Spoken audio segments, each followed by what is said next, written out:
दरअसल बीते दिनों दुनिया की शक्तियों के बीच पुनर्गठन और क्षेत्रीय शक्तियों की पुनर्व्यवस्था देखने को मिली। इसी कार्यक्रम में हमने आपको बताया था कि लंबे समय तक प्रतिद्वंदी रहे ईरान और सऊदी अरब ने एक दूसरे की तरफ दोस्ती का हाथ बढ़ाया। वहीं एशिया में ही देखा गया कि दो प्रमुख वैश्विक अर्थव्यवस्था और पड़ोसी देश दक्षिण कोरिया और जापान के रिश्तों पर जमी बर्फ पिघली और उनके नेता लगभग 12 साल बाद मिले। इसके अलावा अभी हाल ही में भारत के साथ इंडो पैसिफिक साझेदारी को बढ़ाने के लिए जापानी प्रधानमंत्री फूमियो किशिदा भारत आए, तो वहीं रूसी राष्ट्रपति व्लादिमीर पुतिन के साथ यूरेशियन गठबंधन को मजबूत करने के लिए चीनी राष्ट्रपति शी जिनपिंग मॉस्को गए। अब अगर गौर करें तो इन तमाम पहलों के केंद्र में सिर्फ और सिर्फ भू राजनीतिक मंथन है। तो ऐसे में सवाल उठता है कि इसके क्या निहितार्थ हैं और क्या भविष्य में भू राजनीति में नई व्यवस्था देखने को मिलेगी। तो चलिए इसको समझने की कोशिश करते हैं।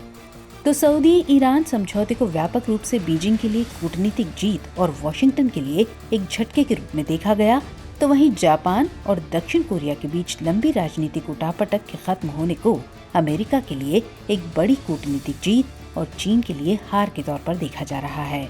अमेरिका ने चीन पर सिर्फ इतना ही फायदा हासिल नहीं किया, अमेरिका फिलीपींस के नए राष्ट्रपति बोंगबोंग मार्कोस का विश्वास जीतने में भी कामयाब रहा है। फिलीपींस अमेरिका का एक पुराना सहयोगी है जो पिछली सरकार के दौरान चीन के करीब जा रहा था।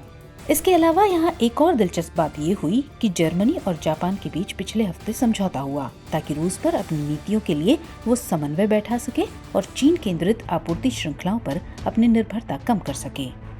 मध्य पूर्व में सऊदी ईरान मेल मिलाप को सामरिक रूप में देखा जा सकता है, मगर कहा जा रहा है कि चीन सऊदी अरब और ईरान के बीच गहरे अंतर्विरोध को दूर नहीं कर पाएगा। इसकी वजह दी जा रही है कि सऊदी के लिए एंग्लो अमेरिकन शक्तियों के साथ अपनी 100 साल पुरानी साझेदारी को तोड़ना मुश्किल होगा। अब अगर स्थिति की वास्तविकता को आप ईमानदारी से स्वीकार करने वालों में से हैं, तो आप मानेंगे कि ईरान और सऊदी अरब के बीच संघर्ष को सीमित करने का प्रयास मध्य पूर्व में कोई अपवाद नहीं है। एक तरफ यूएई और सऊदी अरब और दूसरी तरफ कतर के बीच का विवाद 2021 में सुलझा लिया गया था। तुर्की के रेजब तैयब अर्दोआन अब सऊदी अरब और मिस्र के साथ अपनी राजनीतिक अनबन खत्म करने की कोशिश कर रहे हैं। सऊदी अरब और संयुक्त अरब अमीरात ने ट्रंप के काल में ईरान के साथ अमेरिकी टकराव का समर्थन किया, मगर अब यही मुल्क बाइडेन की नीतियों के बारे में निश्चित नहीं है और ईरान के साथ अपनी तलखियों को कम करने में समझदारी देख रहे हैं। उधर दक्षिण कोरिया की घरेलू राजनीति भी उथल पुथल के दौर से गुजर रही है। ऐसे में ये साफ नहीं है कि राष्ट्रपति यून सुक योल की जापान से दोस्ती करने और अमेरिका की क्षेत्रीय रणनीतियों को गर्म करने की वर्तमान साहसिक नीतियां अगले राष्ट्रपति द्वारा कायम रहेंगी या नहीं, और न ही निकट भविष्य में दक्षिण कोरिया के चीन के साथ गहरे आर्थिक संबंधों के खत्म होने की कोई संभावना है। मतलब ये कि इस बड़ी तस्वीर के बहुत सारे गतिशील भाग हैं जो हम आज देखते हैं और जरूरी नहीं कि वो कल भी हों। महान शक्ति और क्षेत्रीय राजनीति की पुनर्व्यवस्था की होड़ में कुछ रुझान स्थायी हैं और कुछ अल्पकालिक। तो कहने का मतलब है कि भू राजनीति में बदलाव के संकेत मिल भी रहे हैं और नहीं भी। इसकी वजह है कि कोई भी नई पहल कितनी स्थायी होगी, इस बारे में कुछ भी अनुमान लगाना मुश्किल है। दक्षिण कोरिया जापान के करीब जाता हुआ तो दिख रहा है, लेकिन चीन से उसके मजबूत आर्थिक रिश्ते हैं। ऐसे में ये कहना मुश्किल है कि चीन को चुनौती देने वाली किसी भी कार्रवाई में वो अमेरिका और जापान का साथ देगा।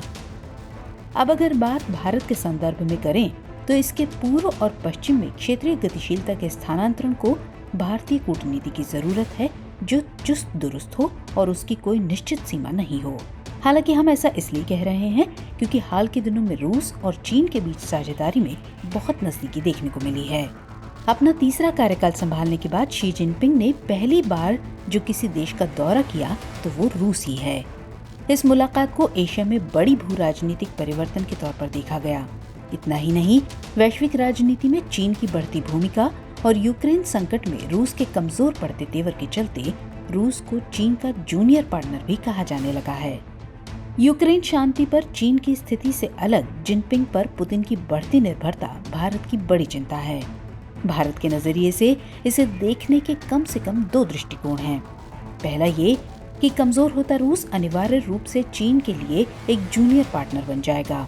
इससे ये होगा कि बीजिंग को संतुलित करने में दिल्ली के लिए मॉस्को कम भरोसेमंद भागीदार बन जाएगा। इसके अलावा दूसरा ये कि रूस नहीं चाहेगा कि भारत के साथ उसके रिश्ते में दरार आए।